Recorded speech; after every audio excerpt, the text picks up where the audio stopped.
Dětská mozková obrna. Nemoc, která ovlivní život celé rodiny. Věděli jste ale, že existuje metoda, která mnohé nemocné postaví na nohy, nebo jim aspoň dokáže zmírnit bolesti, a že u nás pojišťovny tuto metodu hradí?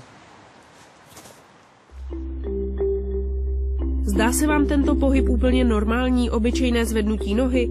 Pro Nikolku je to po 11 letech jejího života v podstatě zázrak. Už od narození trpí dětskou mozkovou obrnou a bohužel se ještě nikdy kvůli své nemoci nepostavila na nohy. Teď ale podstoupila jako 7. dítě v České republice operaci, kdy jí doktoři zavedli malou baklofenovou pumpu a obrovský pokrok se dostavil takřka okamžitě. Kdybys nám měla teď říct, co se všechno pro tebe třeba změnilo? Můžu skrčit nohy, můžu otočit dlaně, dát takhle ruce za sebe. Je nemám takhle skrčený, ale mám je natažený. Můžu skrčit sama nohy bez pomoci, otočit se na bok. Skoro sama. Nikolka má vlastně dětskou mozkovou obrnu, spastickou kvadruparézu. To je postižení nohou a ručiček, že? Takže nechodí, pohybuje se na invalidním vozíku a teď doufáme, že se třeba i postavíme a že bychom třeba mohli začít i chodit. Ještě před 14 dny přitom tohle přání znělo spíš jako utopie. Málo kdo u nás totiž ví, že skutečně existuje metoda, která dětem s mozkovou obrnou o poznání ulehčí život a někdy je opravdu i postaví na nohy. Baklofenová pumpa vypouští do těla totiž přesnou dávku látky, která dětem ulehčuje od svalového napětí a někdy i od křečí. To zlepšení je skutečně vidět okamžitě po té aplikaci. Vy potom v podstatě tu dávku navyšujete a vidíte, co se mu zlepšilo.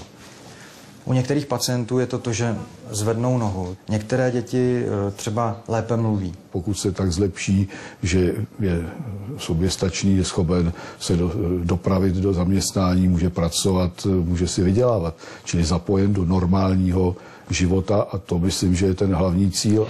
Malá krabička, která pro rodiny dětí s mozkovou obrnou působí jako zázrak. Přitom pomáhá u nás zatím jen 7 dětem. Jen 7 dětí teď může mnohem lépe žít, mluvit, hýbat se a starat se sami o sebe. Přitom by jich mohlo být daleko víc, jenže ne všichni lékaři o této metodě ví a svoje pacienty tak na operaci ani nepošlou. Problém je, že řada pacientů je stále léčena zavedenými postupy a k těmto novým metodám nejsou posíláni. Druhá věc je finanční. Baklofenová pumpa totiž stojí 500 000. Pojišťovny ji sice hradí, ale jen individuálně. Lékaři tak musí čekat, jestli jim operaci vůbec revizní lékaři pojišťoven dovolí. Schválení předchází důkladné vyšetření, které je součástí zdravotní dokumentace, kterou posuzuje příslušný revizní lékař. Pokud dojde ke schválení, je tato péče hrazena plně. Ne vždycky narazíte na revizního lékaře, který je vůbec informován o té metodě. My operujeme děti a třeba dostanete argument, že se máme ozvat, až tomu člověku bude 18 let. To je opravdu hloupé u někoho, komu ji chcete dát v 5 letech, že jo? Kdy už v 18 letech nebude co moc zásadního řešit. Například Nikolce by čekání do dospělosti vzalo až 7 let. 7 let, kdy už by dávno mohla zkoušet chodit, sama se najíst a hlavně se zbavit obrovských křečí v rukou i nohou.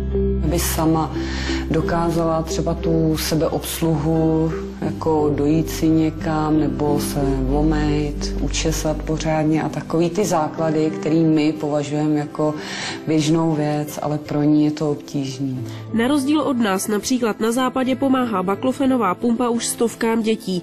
U nás mají lékaři cíl o trochu menší. Chtěli by každý rok takto pomoct až 20 dětem.